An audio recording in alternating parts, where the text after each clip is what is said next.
کل ہم نے پہلے سوا پارے پر بات کی تھی، تو دوسرا پارا ایک پاؤ ہوتا ہے آیت نمبر 176 پر 176 پر۔ اس سے آگے پھر دوسرے پارے کا دوسرا پاؤ شروع ہو رہا ہے۔ تو آج ہمارا جو درس ہوگا وہ دوسرے پارے کے آخری 3 پاؤ ہوں گے اور تیسرے پارے کا پہلا نصف ہوگا۔ مختصر بات کریں گے ہم، اور ہر رکوع میں ایک مقام پر بات کریں گے انشاءاللہ۔ منزل کا آغاز ہوتا ہے اس بات سے کہ اصل نیکی کیا ہے۔ دیکھیں، لوگوں نے اپنے حساب سے نیکی کی تعریف کی ہوئی ہے۔ بہت سے ایسے کاموں کو نیکی سمجھا ہوا جو نیکی نہیں ہے۔ بہت سے ایسے کاموں کو نیکی سمجھ کر کیا جاتا ہے جو گناہ ہیں، اور بہت سارے ایسے کام جو حرام تو ہیں ہی، گناہ تو ہیں ہی، لیکن ماضی میں اقوام عالم میں بھی انہیں برا سمجھا جاتا تھا۔ آج ان کو پروموٹ کیا جا رہا ہے۔ ہم جنس پرستی کو پروموٹ کرنے والی جو NGOs ہیں، وہ فنڈنگ کرتے ہوئے وہ بھی یہی سمجھتے ہیں کہ ہم نیکی کا کام کر رہے ہیں۔ تو جو انسان سمجھتا ہے اور جس کو انسانوں نے بہتر سمجھ لیا، ضروری نہیں کہ وہ نیکی ہو۔ نیکی وہ ہے جس کو رب کہے کہ یہ نیکی ہے۔ تو یہاں پر رکوع نمبر جو 22 ہے، اس کا آغاز اس آیت سے ہو رہا ہے، لیس البر ان تولوا وجوہکم قبل المشرق والمغرب۔ اصل نیکی یہ نہیں ہے کہ تم اپنے منہ مشرق اور مغرب کی طرف پھیر لو، لیکن اصل نیکی اس شخص کی ہے جو اللہ پر ایمان لائے۔ نیکی کے لیے ضروری ہے کہ سب سے پہلا کام اللہ پر ایمان ہو۔ جس کا اللہ پر ایمان نہیں ہے، جو ایمان والا نہیں ہے، وہ جو مرضی کرتا رہے، وہ نیکی نہیں ہے۔ تو نیکی کے لیے ضروری ہے سب سے پہلی چیز اللہ پر ایمان۔ من آمن باللہ والیوم الآخر والملائکۃ والکتاب والنبیین، جو اللہ پر ایمان لائے، یوم آخرت پر اور فرشتوں پر اور کتابوں پر اور نبیوں پر ایمان لائے، تو پہلی بات یہ ہے کہ اس کو ماننا پڑے گا۔ اللہ کو ماننا پڑے گا، نبیوں کو ماننا پڑے گا، کتابوں کو ماننا پڑے گا، فرشتوں کو ماننا پڑے گا۔ تو پہلا کام نیکی کرنے کے لیے ماننا ہے، نظریہ کو اپنانا ہے، آئیڈیالوجی اپنانی ہے۔ تو نظریہ ہوگا ماننے والا تو کرنے کا فائدہ ہے، مانے بغیر کرتے رہو کوئی فائدہ نہیں۔ تو پہلی چیز ہے ایمان لانا۔ پھر کیا ہے؟ وَآتَ الْمَالَ عَلَى حُبِّهِ ذَوِي الْقُرْبَى وَالْيَتَامَى وَالْمَسَاكِينَ وَابْنَ السَّبِيلِ وَالسَّائِلِينَ وَفِي الرِّقَابِ، اور مال سے اپنی محبت کے باوجود اللہ کے حکم سے رشتہ داروں، یتیموں، مسکینوں، مسافروں، سوالیوں اور غلام آزاد کرنے پر خرچ کرے۔ ظاہر ہے جو انسان نے مال کمایا ہوتا ہے اس کے ساتھ اس کی محبت ہوتی ہے، محنت سے کمایا ہے۔ اب محبت کے باوجود اس کو اللہ کے راستے میں خرچ کرے، یہ اصل نیکی ہے۔ یعنی مال کے ساتھ محبت تو ہے، لیکن محبت اللہ کی محبت سے بڑھ کر نہیں ہے۔ اللہ کا حکم ہے خرچ کرنا ہے، غریبوں کو ان کا حق دینا ہے، جہاں جہاں خرچ کرنے کی ضرورت ہے وہاں خرچ کرنا ہے۔ تو مال سے محبت ہے، لیکن اللہ کی محبت اس سے بھی زیادہ ہے۔ تو اللہ کی محبت میں اپنا محبوب مال خرچ کر دینا، یہ اصل نیکی ہے۔ اور کیا نیکی ہے؟ صرف خرچ کر دینا ہی نیکی نہیں ہے۔ ہمیں ایک طبقہ ہے جو سمجھتا ہے کہ بس خرچ کر دینا ہی اصل کمال ہے، ہم بھوکوں کو کھانا کھلا دیں بس یہی کمال ہے۔ یہ کمال ہے، لیکن صرف یہ کمال نہیں ہے، صرف یہی نیکی نہیں ہے۔ آگے ارشاد ہے وَأَقَامَ الصَّلَاةَ، اور نماز قائم کرے، وَآتَ الزَّكَاةَ، اور زکوٰۃ ادا کرے۔ اب پہلے بھی خرچ کرنے کا حکم ہے، پھر یہاں پر زکوٰۃ کا حکم آ گیا۔ یعنی اللہ کی محبت پہ مال وہاں خرچ کرے جہاں فرض نہیں ہے پر اجر ہے۔ اب آت الزکاۃ کا حکم آ گیا، جو مال لازم اس پر خرچ کرنا اس کو بھی خرچ کرے۔ اور کیا نیکی ہے؟ وَالْمُوفُونَ بِعَهْدِهِمْ إِذَا عَاهَدُوا، اور اپنے عہد کو پورا کرنے والے جب وہ عہد کریں۔ عہد کیا ہے تو اس کو پورا کرنا ہے، جب بھی عہد کریں تو اس کو پورا کرنا چاہیے۔ دیکھیں، ہمارا سب سے بڑا عہد ہمارے رب کے ساتھ ہے۔ اگر کسی کے ساتھ ہم نے عہد کر لیا اور وہ عہد غلط ہے، اللہ کے عہد کے خلاف ہے، تو پھر اس کو توڑا جائے گا۔ اللہ کے ساتھ جو کیا ہوا عہد ہے کہ ہم نے صرف اسی کی عبادت کرنی ہے اور اس کی نافرمانی نہیں کرنی، اس کے محبوب کریم علیہ الصلوۃ والتسلیم کی اطاعت کرنی ہے، تو ایسا وعدہ، ہمارے ہاں وعدے کا ایک بڑا عجیب کانسیپٹ ہے نا، خاص طور پہ نوجوانوں میں. اب وعدہ کر لیا، چاہے جتنا مرضی حرام کام کا وعدہ کیا بھی پورا تو کرنا پڑے گا. ایسے وعدے کو نہیں پورا کرنا بھائی، ایسا وعدہ تو کرنا ہی نہیں ہے جو غلط ہے، کیونکہ ہمارا اپنے رب سے عہد ہے. جب ہم کہتے ہیں نا لا الہ الا اللہ تو ہم ایک پرومس کر رہے ہوتے ہیں. اگر صرف زبان سے کہتے ہیں تو پھر فائدہ کیا کہنے کا. وہ اقبال نے کہا تھا نا، زبان سے کہہ بھی دیا لا الہ تو کیا حاصل، دل و نگاہ مسلمان نہیں تو کچھ بھی نہیں. تو لا الہ الا اللہ صرف کہنا نہیں ہے، اس کو ماننا بھی ہے. تو جو اللہ سے عہد کیا ہوا ہے اس کو نہیں توڑنا. تو فرما ایمان والے یعنی نیکی کرنے والے، اصل نیکی یہ ہے کہ اپنا عہد پورا کرو. والصابرین فی البأساء والضراء وحین البأس، اور تکلیف اور سختی میں اور جہاد کی مشقت میں صبر کرنے والے. تو جب تکلیف آ جائے تو پھر صبر کرنا ہے، جب جہاد آئے تو پھر اپنا منہ نہیں پھیرنا، ڈٹ جانا ہے جہاد پر اللہ کے راستے میں اعلی کلمت الحق کے لیے. تو فرمایا یہ جو نیکیاں کرنے والے ہیں نا، اولئک الذین صدقوا، یہ سچے لوگ ہیں، واولئک هم المتقون، اور یہی متقی لوگ ہیں. اب اس سے اگلے رکوع میں یہ ارشاد ہوا کہ روزے تم پر فرض ہوئے ہیں تاکہ تم پرہیزگار بن جاؤ. تو روزے کا مقصد پرہیزگاری ہے. اے کاش ہمیں پرہیزگاری نصیب ہو جائے. تو وہ روزہ نہیں ہے کہ کھانا پینا تو چھوڑ دیا لیکن آنکھوں سے بدنگاہی ہو رہی ہے، کھانا پینا تو چھوڑ دیا لیکن زبان سے برا کہا جا رہا ہے، بولا جا رہا ہے. کھانا پینا چھوڑا ہے لیکن کانوں سے غیبت سنی جا رہی ہے، گالیاں سنی جا رہی ہیں، فحش چیزیں سنی جا رہی ہیں، فحش جگتیں سنی جا رہی ہیں، بے حیائی کی باتیں سنی جا رہی ہیں، اس کو انجوائے کیا جا رہا ہے. تو یہ روزہ نہیں ہے. دیکھیں نا، یہ کام تو وہ ہیں جو عام دنوں میں بھی منع ہے. برا دیکھنا، برا سننا، برا کرنا، برا کہنا، یہ تو عام دنوں میں بھی منع ہے. تو روزہ تو ہے ہی متقی بنانے کے لیے. تو روزہ کی حالت میں یہ چیزیں کیسے جائز ہو سکتی ہیں؟ تو روزہ کا مقصد تقویٰ ہے. اور پھر اسی رکوع میں بیان ہوا کہ یہ مہینہ رمضان کریم ہی کا مہینہ ہے جس ماہ میں قرآن مجید فرقان حمید نازل ہوا. اور اسی رکوع میں وہ آیت ہے، میں نے پچھلے سال بھی بیان کی تھی لیکن اس میں لذت اتنی زیادہ ہے، تقریباً ہر سال میں اس کو بیان کرتا ہوں. اللہ تعالیٰ نے حضور علیہ الصلوۃ والسلام سے فرمایا، وہ لوگوں نے حضور علیہ الصلوۃ والسلام سے سوال کیا تھا نا اللہ تعالیٰ کے بارے میں، تو اللہ تعالیٰ نے یہ آیت کریمہ نازل فرمائی اور فرمایا وَإِذَا سَأَلَكَ عِبَادِي عَنِّي فَإِنِّي قَرِيبٌ.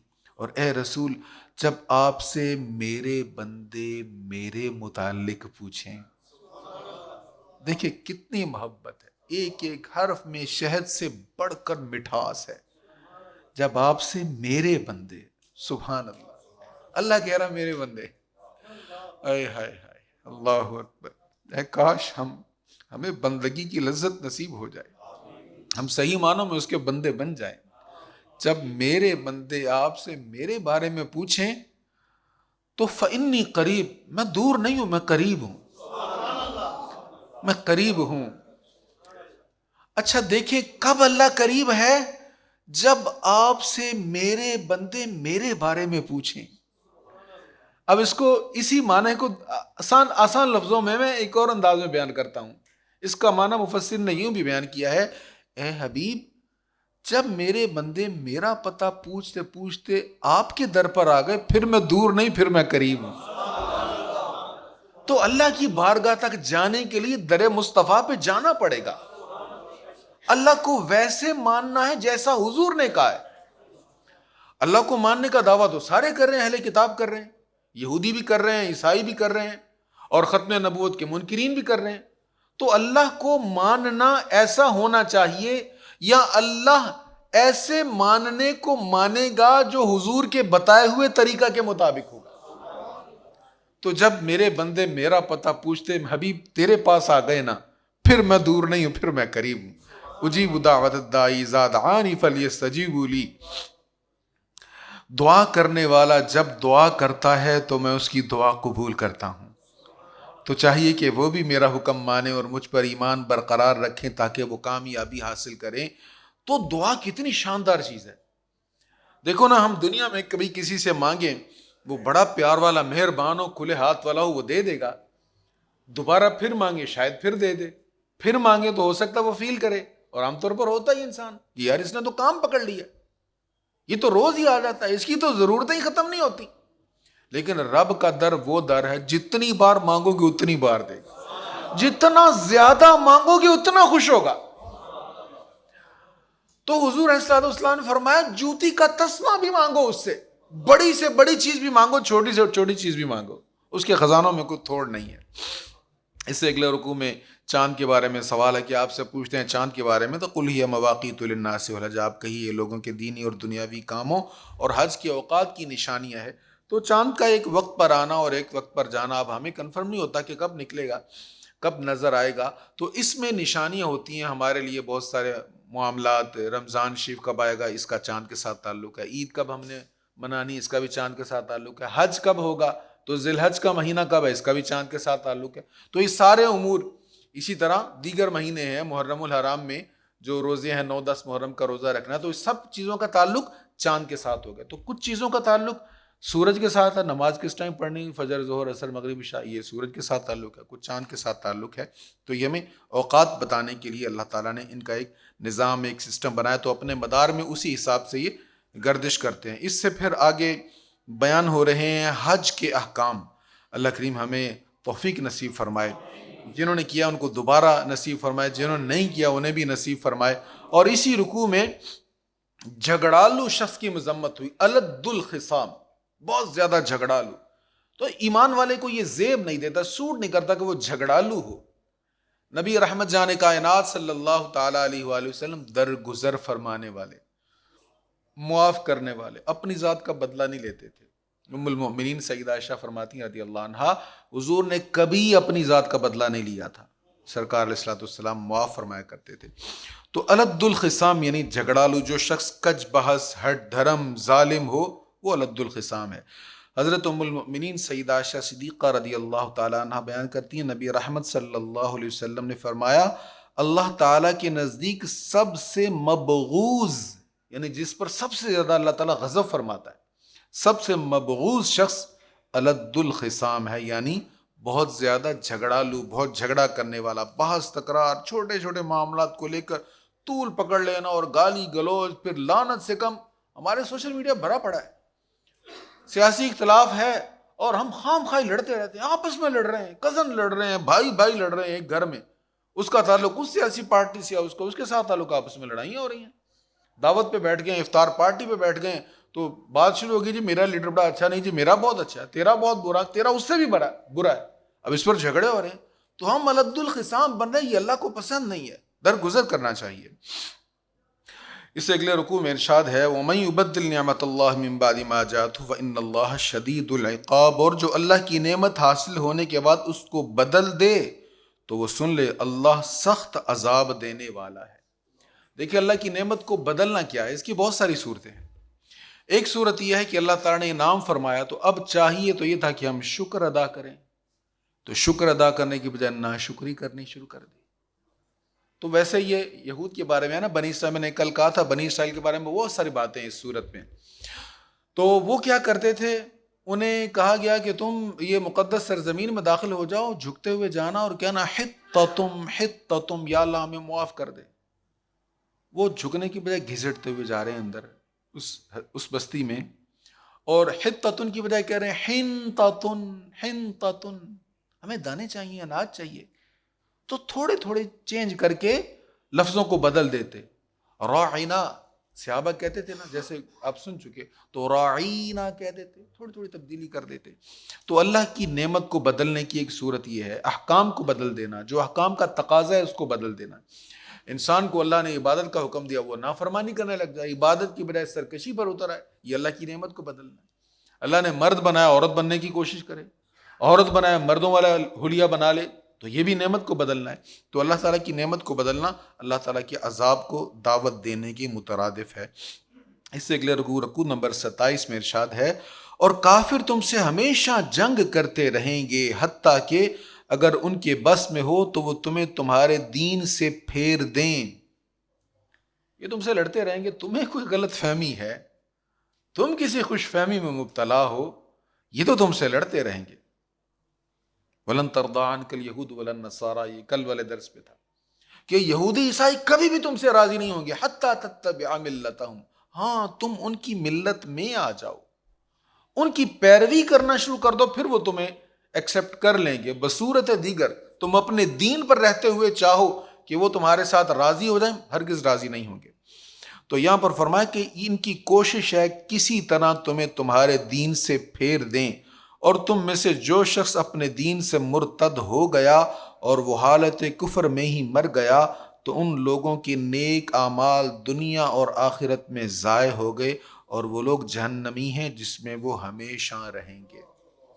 بہت خرچ ہو رہا ہے، بڑی انویسٹمنٹ ہو رہی ہے ہمارے نوجوان پر، اور ان کو ترغیب دی جا رہی ہے ایمان کو چھوڑنے کے لیے، لالچ دی جا رہی ہے، بہت ساری چیزوں سے متاثر کیا جا رہا ہے۔ آپ لوگ جانتے ہیں کچھ ڈھکا چھپا نہیں ہے۔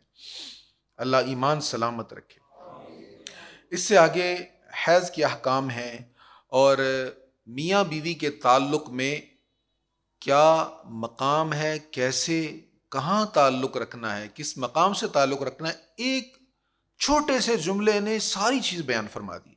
نساؤکم حرث لکم، تمہاری عورتیں تمہارے لیے کھیتیاں ہیں۔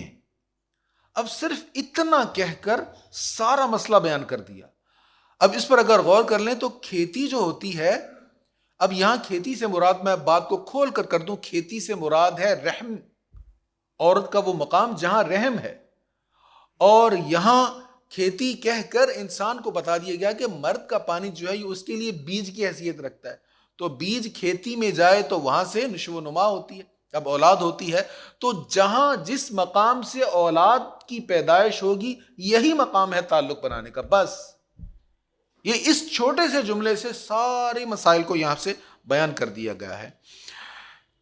اس سے آگے طلاق کے مسائل ہیں، 2 رکوع ہیں وہاں پر طلاق کے مسائل ہیں، تو میں طلاق کے بارے میں بس اتنا عرض کروں گا، یہ مسائل جو ہیں ان میں بہت ڈیٹیل ہے۔ بس ایک بات ذہن میں رکھیے گا، یہ اللہ کی حدود ہے، ان کا مذاق نہیں اڑانا چاہیے۔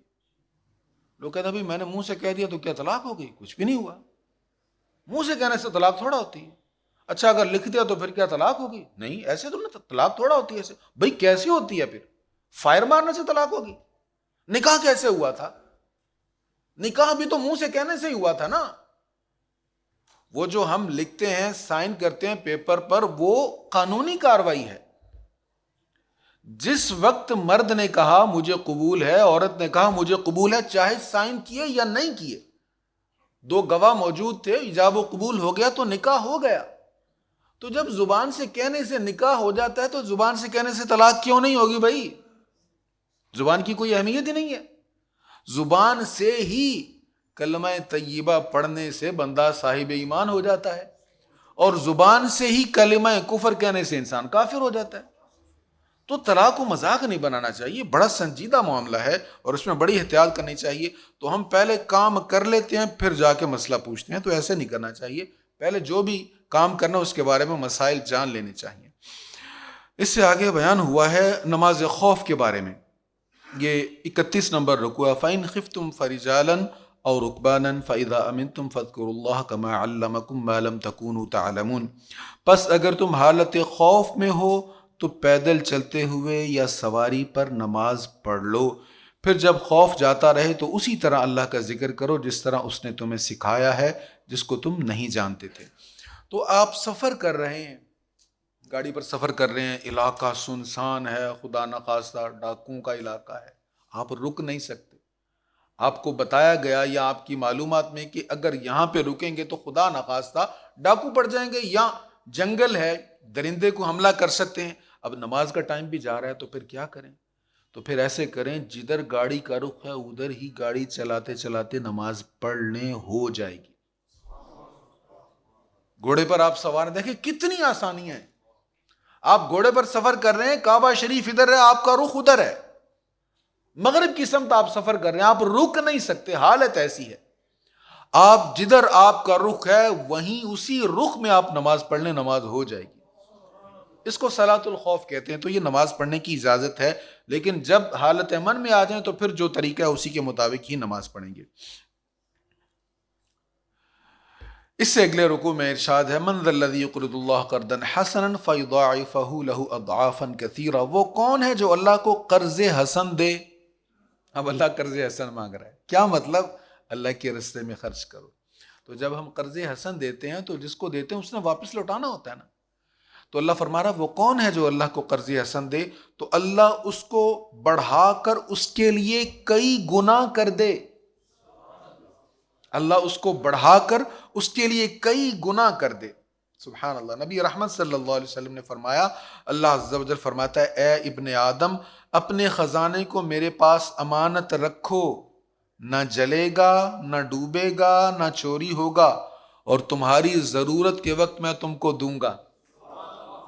تو اپنے اکاؤنٹ پر ہمیں اعتماد ہے نا کہ ہمارے اکاؤنٹ میں پڑا جب چاہے نکالیں گے، اللہ کے اکاؤنٹ میں رکھ کر دیکھیں، اللہ کی بارگاہ میں جمع کروا کر دیکھیں. نہ چوری ہوگا نہ جلے گا نہ گھٹے گا، جب ضرورت ہوگی وہاں سے خود بخود ٹرانسفر ہو کر ہمارے پاس پہنچ جائے گا. پھر انتظار بھی نہیں کرنا پڑے گا آج بینک ہالیڈے ہے، بینک چھٹی ہے. جب ضرورت ہوگی اللہ تعالیٰ اس کو عطا فرما دے گا. اس سے آگے وہ اسی رکوع میں بیان ہے وہ بنی اسرائیل کا جو تابوت سکینہ تھا، لیکن اس پر ہم پچھلے سال بات کر چکے تھے، اس لیے اس کو میں چھوڑ دیتا ہوں. اچھا، پھر یہ اگلے رکوع میں جو آخری رکوع ہے دوسرے پارے کا، اس میں ارشاد ہے وَلَوْلَا دَفْعُ اللَّهِ النَّاسَ بَعْضَهُم بِبَعْضٍ لَفَسَدَتِ الْأَرْضُ وَلَٰكِنَّ اللَّهَ ذُو فَضْلٍ عَلَى الْعَالَمِينَ. اور اگر اللہ بعض لوگوں کے شر کو بعض نیک لوگوں کے سبب سے دور نہ فرماتا تو ضرور زمین تباہ ہو جاتی، لیکن اللہ تمام جہانوں پر فضل فرمانے والا ہے. تو آخر میں بنی اسرائیل کے ایک حضرت شموئیل علیہ الصلوۃ والتسلیم کے دور کا واقعہ ہے کہ جالوت بہت ظالم تھا، کافروں کا بہت بڑا لشکر تھا، تو اس کے ساتھ مقابلہ کرنے کے لیے طالوت کو بادشاہ مقرر کیا گیا. طالوت کی لشکر میں، اس کے سپاہ میں حضرت داؤد علیہ الصلوۃ والسلام تھے. تو حضرت داؤد علیہ السلام نے سپاہیوں کی طرح لڑتے ہوئے پھر جالوت کو قتل کر دیا تھا. اب یہ مسلمان بہت تھوڑے سے تھے، وہ کافر بہت زیادہ تھے، بہت بڑی پاور تھی، لیکن اللہ تعالیٰ نے انہیں مغلوب کر دیا اور انہیں غالب کر دیا. تو قانون بیان کر دیا. اللہ کا قانون ہے، اللہ تعالیٰ ظالم کو کسی نہ کسی ذریعہ سے اس کا شر ختم کر دیتا ہے، یا کسی برے کے شر کو کسی نیک کی وجہ سے دور کر دیتا ہے، یا کہیں جہالت ہے تو اس کو علم کی وجہ سے اللہ تعالیٰ دور کر دیتا ہے. تو یہ اللہ کا قانون ہے. تو اس میں ہمارے لیے سبق کیا ہے کہ جہاں اچھائی والا کام ہے ہم اس کو پروموٹ کرنے والے بن جائیں. جہاں بھی اچھائی والا کام ہے، کوئی علم کا کام ہے، دین کا کام ہے، غلبہ اسلام کا کام ہے، تو ہم اس کو پروموٹ کرنے والے بن جائیں. تیسرے پارے کا آغاز حضور علیہ الصلوۃ والتسلیم کی عظمتوں کے بیان سے ہو رہا ہے. تلک الرسل فضلنا بعضهم علی بعض. ان سب رسولوں میں ہم نے بعض کو بعض پر فضیلت دی ہے، ان میں سے بعض سے اللہ نے کلام فرمایا اور بعض کو بے شمار درجوں کی بلندی عطا فرمائی. تو نبی رحمت جان کائنات صلی اللہ تعالی علیہ وآلہ وسلم کو اللہ نے سارے رسولوں سے بلند مقام عطا فرمایا. اور اس سے اگلا رکوع جو رکوع نمبر 34 سورہ بقرہ کا اور تیسرے پارے کا دوسرا رکوع، اس میں آیت الکرسی شریف ہے، اس کی بہت عظمت ہے. یہ سب کو یاد ہونی چاہیے. جس کو نہیں یاد کرنا شروع کر دیں. آج سے نیت کر لیں، تھوڑا تھوڑا ایک ایک لفظ ایک ایک جملہ کر کے اس کو یاد کرنا شروع کر دیں. یہ جنت کا زبردست ٹکٹ ہے. یہ حفاظت بھی کرتی ہے. رات پڑھ کر سوئیں حفاظت ہوگی، گھر سے جاتے ہوئے پڑھ کر چلے جائیں گھر کی حفاظت ہوتی رہے گی، مال کی حفاظت ہوگی. اور حضور علیہ الصلوۃ والسلام نے فرمایا جو نماز کے بعد پڑھنے کی عادت بنا لیتا ہے اس کے اور جنت کے درمیان رکاوٹ بس موت ہی ہے، یعنی وہ جنتی بن جاتا ہے. تو جن کو نہیں آتی وہ کوشش کریں اس کو یاد کرنے کی، اور جن کو آتی ہے وہ کسی کو سنا لیں تاکہ اگر اس میں کوئی غلطی ہے تو وہ غلطی ٹھیک ہو جائے. پھر اسی مقام سے آگے 3 واقعات بیان ہوتے ہیں حیات بعد الممات پر. ایک واقعہ حضرت ابراہیم علیہ الصلوۃ والسلام کا، اور پھر ایک واقعہ ہے حضرت عزیر علیہ الصلوۃ والسلام کا. تو میں صرف ایک بات پر تھوڑی سی بات کروں گا. پچھلے سال یہ واقعہ ہم نے بیان کیا تھا کہ ابراہیم علیہ الصلوۃ والسلام جب نمرود کے دربار میں گئے تو آپ نے اللہ کے ایک ہونے پر دلائل دیے کہ خدا ہے، میرا رب مالک وہی ہے، تو وہ زندہ وہی کرتا ہے، مارتا وہی. تو اس نے ایک قیدی جس کو کورٹ نے کہا تھا کہ اس کو چھوڑ دیا جائے، اس نے اس کو پکڑ کر سزائے موت دے دی. اور ایک قیدی جس کو کے بارے میں کورٹ نے کہا تھا اس کا جرم ثابت نہیں ہوا، اس کو سزائے موت دے دی. اور جس کو کہا تھا کہ اس کو سزائے موت دی جائے اس کو چھوڑ دیا. تو کہنے لگا زندہ تو میں کرتا ہوں، موت بھی میں دیتا ہوں، تو میں نے جو مرنے والا تھا اس کو زندہ کر دیا اور جو زندہ تھا اس کو میں نے مار دیا. تو حضرت ابراہیم علیہ الصلوۃ والسلام نے اس کی یہ بے وقوفی والی بات سن کر اس کو ایک بڑی زبردست دلیل دی. فرمایا میرا رب وہ ہے فَإِنَّ اللَّهَ يَأْتِي بِالشَّمْسِ مِنَ الْمَشْرِقِ، میرا رب اللہ جو مشرق سے سورج کو طلوع کرتا ہے، وہ مشرق سے سورج طلوع کرتا. تو کہتا رب ہوں، رب وہ ہے جو مشرق سے سورج کو طلوع کرتا ہے، فَأْتِ بِهَا مِنَ الْمَغْرِبِ، تو اس کو مغرب سے لے آ۔ تو کہتا ہے کہ میں رب ہوں، تو ایسا کر تو مغرب سے اس کو طلوع کر دے، مشرق سے نکالتا ہے میرا رب، تو اس کو مغرب سے طلوع کر دے۔ اب انہوں نے جو اس کو چیلنج کیا تھا یہ تھا کہ اگر تو مغرب سے اس کو طلوع کر دے تو پھر تیرا دعویٰ ٹھیک ہوگا، تو کر ہی نہیں سکتا۔ اب فَأْتِ بِهَا مِنَ الْمَغْرِبِ کہا تو تھا، تو نبی رحمت جان کائنات صلی اللہ علیہ وسلم نے جب عصر کی نماز پڑھ لی تھی اور حضور کا سر انور مولا علی کی جھولی میں تھا، اور پھر حضرت علی نے بھی نماز پڑھنی تھی، واقعہ آپ کو آتا ہی ہے۔ اب حضرت علی نماز کے چھن جانے کے غم میں رو پڑے، آنکھوں سے آنسو چھل کے حضور کے رخسار پر گرے، حضور علیہ السلام بیدار ہوئے۔ کس چیز نے رلایا علی؟ کیوں روئے؟ حضور نماز اثر قضا ہو گئے۔ حضور علیہ السلام نے دعا مانگی، ڈوبا ہوا سورج مغرب سے پلٹ آیا۔ اب وہ مغرب سے ہی تو طلوع ہوا تھا۔ یہ رد شمس پر کثیر احادیث ہے۔ اب وہ جو طلوع ہوا وہ مغرب سے ہوا، اور ابراہیم علیہ السلام نے کو کیا کہا تھا؟ تو مغرب سے اس کو طلوع کر کے دکھا، تو حضور نے دکھا دیا، حضور نے طلوع کر دیا۔ پر حضور رب نہیں، اللہ کے بندے ہیں، اسی لیے کہا اے حبیب کہیں آپ کو یہ رب کہنا نہ شروع کر دیں، اس لیے آپ کہہ دیں انا بشر مثلکم، میں رب نہیں ہوں بلکہ رب کا بندہ ہوں۔ جیسے تم اللہ کے بندے ہو، تم خدا نہیں ہو، ایسے میں بھی خدا نہیں ہوں۔ تو انا بشر مثلکم کا معنی سمجھنے کے لیے اس پوائنٹ کو سمجھنا بڑا اہم تھا۔ اب اس سے آگے آداب صدقہ بیان ہو رہے ہیں، رکوع نمبر 36 میں 37 میں بھی ہیں آداب صدقہ۔ دیکھیں ہم صدقہ کرتے ہیں، صدقہ کے بھی آداب ہیں، کیسے اس کو کرنا ہے۔ جو لوگ اللہ کی راہ میں اپنے مال خرچ کرتے ہیں، پھر جو کچھ خرچ کریں اس پر نہ احسان جتاتے ہیں نہ تکلیف پہنچاتے ہیں۔ یہ دو چیزیں بڑی اہم ہیں، نہ احسان جتاتے ہیں اور نہ تکلیف پہنچاتے ہیں، ان کے لیے ان کے رب کے پاس ان کا اجر ہے، اور نہ ان پر کچھ خوف ہے اور نہ وہ غمگین ہوں گے۔ یہ تو صدقہ کرنے والے کے لیے۔ ایک بندہ صدقہ نہیں کر سکتا، اس کے لیے بھی حکم ہے، اس کے پاس گنجائش نہیں، سائل ہے، سوال کر رہا ہے، اس کے پاس کیا اس کو کرنا چاہیے؟ قول معروف، لوگوں سے اچھی بات کہنا اور درگزر کرنا اس صدقہ سے بہتر ہے جس کے بعد تکلیف پہنچے۔ اگر کسی کے پاس نہیں ہے تو وہ محبت سے پیار سے کہہ دے کہ میرے پاس نہیں ہے۔ ہاں، اگر کوئی صدقہ بھی کرتا ہے اور لوگوں کو تکلیف بھی پہنچاتا ہے تو اس سے بہتر ہے وہ لوگوں سے پیار سے بات کر لے، صدقہ نہ کرے۔ صدقہ بھی کرنا ہے، تکلیف بھی پہنچانا ہے، ریاکاری بھی کرنی ہے، تو اس سے بہتر ہے صدقہ نہ کرے، بس میٹھا بول لے، مسکراہٹ، ایک اسمائل پاس کر دے جو دکھیا اس کے پاس آیا ہے، اور اس طرح اس کے دکھ کا مداوع کرنے کی کوشش کرے۔ پھر آداب صدقہ میں اگلے رکوع کے آغاز میں بیان ہوا، یہ رکوع نمبر 37 ہے۔ اے ایمان والو، اللہ کی راہ میں اپنی کمائی سے اچھی چیزوں کو خرچ کرو، اور ان چیزوں میں سے خرچ کرو جو ہم نے تمہارے لیے زمین سے پیدا کی ہیں، اور اللہ کی راہ میں ایسی ناکارہ اور ناقابل استعمال چیز دینے کا قصد نہ کرو جس کو تم خود بھی آنکھیں بند کیے بغیر لینے والے نہیں ہو، اور یقین رکھو اللہ بہت بے نیاز، بہت تعریف کیا ہوا ہے۔ تو یہاں یہ فرمایا کہ اچھی چیز اللہ کے راستے میں دینی ہے۔ شیطان تم کو تنگ دستی سے ڈراتا ہے، جب خرچ کرنے لگے تو شیطان دل میں خیال ڈالتا کم ہو جائے گا مال، تمہارا بیلنس کم ہو جائے گا، اتنے رہ جائیں گے تمہارے پاس۔ فرمایا شیطان تم کو تنگ دستی سے ڈراتا ہے اور تم کو بے حیائی کا حکم دیتا ہے، اور اللہ تم سے اپنی بخشش اور اپنے فضل کا وعدہ کرتا ہے۔ اللہ پرومس کر رہا ہے میں تمہیں بخش بھی دوں گا اور فضل بھی فرماؤں گا، اور اللہ بڑی وسعت والا، بہت جاننے والا ہے۔ اور اس سے اگلے رکوع میں ارشاد ہوا یمحق اللہ الربا ویربی الصدقات۔ بڑی اہم بات ہے۔ ہم سمجھتے ہیں کہ سود پر پیسہ دیا ہے تو پیسہ بڑھ ہی رہا ہے نا، کم تو نہیں ہوگا نا، جو اصل پیسہ وہ بھی محفوظ ہے اور اس پر پیسہ بڑھ بھی رہا، اللہ کہتا نہیں بڑھتا، تمہاری غلط فہمی ہے۔ یمحق اللہ الربا، اللہ سود کو مٹاتا ہے اور صدقات کو بڑھاتا ہے۔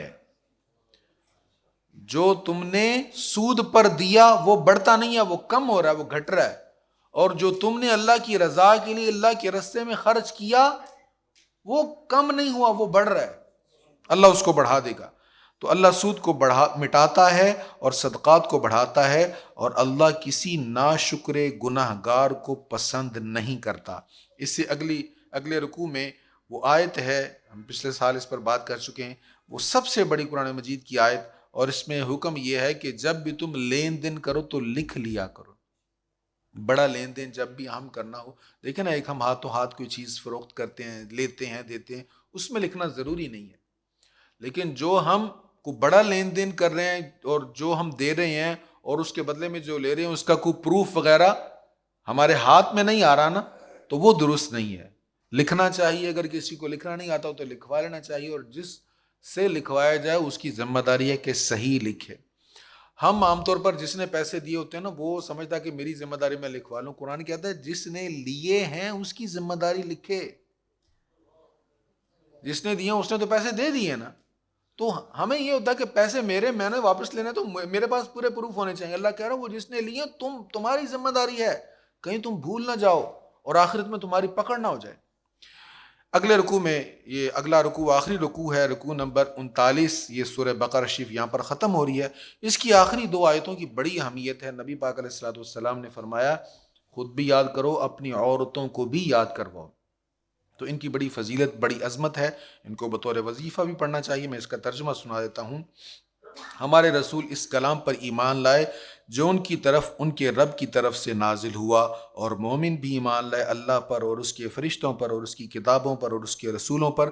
سب یہ کہتے ہوئے ایمان لائے کہ ہم ایمان لانے میں ان رسولوں میں سے کسی کے درمیان فرق نہیں کرتے، اور انہوں نے کہا ہم نے سنا اور ہم نے اطاعت کی۔ اے ہمارے رب، ہم تیری بخشش کے طالب ہیں اور ہمیں تیری طرف لوٹنا ہے۔ اللہ کسی شخص کو اس کی طاقت سے زیادہ مکلف نہیں کرتا۔ کچھ لوگ کہتے ہیں جی مجھ پر بڑی ذمہ داری ہے، بڑا بوجھ ہے میرے کندھوں پر۔ اگر بہت ذمہ داریاں نا، تو تیرے کندھوں میں طاقت بھی رب نے رکھی ہے۔ یہ میرا رب کہہ رہا ہے کہ اللہ کسی پر اس کی وسعت سے زیادہ بوجھ نہیں ڈالتا، کسی کو پابند نہیں کرتا۔ اور جو شخص نے نیک کام کیے ہیں ان کا نفع بھی اس کے لیے ہے، اور جو اس نے برے کام کیے ہیں ان کا نقصان بھی اس کے لیے ہے۔ اے ہمارے رب، اگر ہم بھول جائیں اور ہم سے غلطی ہو جائے تو ہماری گرفت نہ کرنا۔ بڑی پیاری دعا ہے اس آخری آیت میں، ربنا لا تؤاخذنا ان نسینا او اخطأنا ربنا ولا تحمل علينا اصرا كما حملته على الذين من قبلنا ربنا ولا تحملنا ما لا طاقة لنا به واعف عنا واغفر لنا وارحمنا انت مولانا فانصرنا على القوم الكافرین۔ کہہ دیں آمین آمین آمین۔ بڑی خوبصورت دعائیں ہیں۔ سورہ آل عمران کا آغاز ہو رہا ہے اس کے بعد، تو یہاں پر بھی بڑی زبردست دعا ہے۔ پہلے رکوع میں یہ آیت نمبر 8 ہے، ربنا لا تزغ قلوبنا بعد اذ ہدیتنا وہب لنا من لدنک رحمہ انک انت الوہاب۔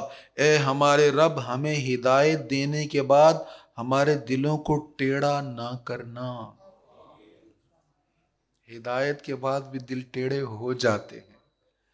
انسان نیکی کے راستے پہ چلتے چلتے بھی بری صحبت، بری مجلس کی وجہ سے برائیوں کی طرف چلا جاتا ہے، تو اللہ سے دعا مانگتے ہیں، یا اللہ اس دل کو سیدھا ہی رکھنا، ٹیڑھا نہ کرنا۔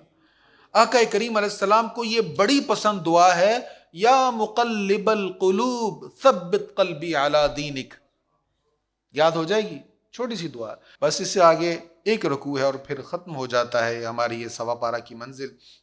تو اس سے دوسرے رکوع میں، سورہ آل عمران کے دوسرے رکوع میں ارشاد ہے، زُيِّنَ لِلنَّاسِ حُبُّ الشَّهَوَاتِ مِنَ النِّسَاءِ وَالْبَنِينَ۔ لوگوں کے لیے عورتوں سے خواہشات کی اور بیٹوں کی اور سونے اور چاندی کے جمع کیے ہوئے خزانوں کی اور نشان زدہ گھوڑوں کی اور مویشیوں اور کھیتی باڑی کی محبت خوشنما بنا دی گئی ہے۔ یہ جتنی بھی چیزوں کے ساتھ، جتنی بھی چیزوں میں ہم کشش محسوس کرتے ہیں، ہم محبت کرتے ہیں، یہ اللہ نے محبت دل میں رکھی ہے۔ یہ محبت ہے، اس کے پیچھے انسان بھاگے گا، لیکن اس محبت میں اللہ کی محبت کو بھولنا نہیں ہے۔ قرآن کریم نے کہیں بھی یہ نہیں کہا کہ جن چیزوں کی محبت تمہارے دل میں ہم نے ڈالی تم ان کو چھوڑ دو، بس یہ کہا ہے کہ اس محبت میں اللہ کی محبت کو نہیں بھولانا، اس محبت کو اللہ کی محبت پر غالب نہیں کر دینا۔ یہ نہ ہو اولاد کی، مال کی محبت میں اللہ کی نافرمانی ہو جائے، تو بس یہ نہیں کرنا، باقی محبت جائز ہے، جائز حدود میں رہتے ہوئے۔ تو ان محبتوں کا، ان چیزوں کا ذکر فرمانے کے بعد فرمایا ذالک متاع الحیات الدنیا، یہ سب دنیا کی زندگی کا سامان ہے۔ واللہ عندہ حسن المآب، اور اللہ ہی کے پاس اچھا ٹھکانہ ہے۔ اللہ ہمیں نصیب فرمائے۔ وآخر دعوایا ان الحمد للہ رب العالمین۔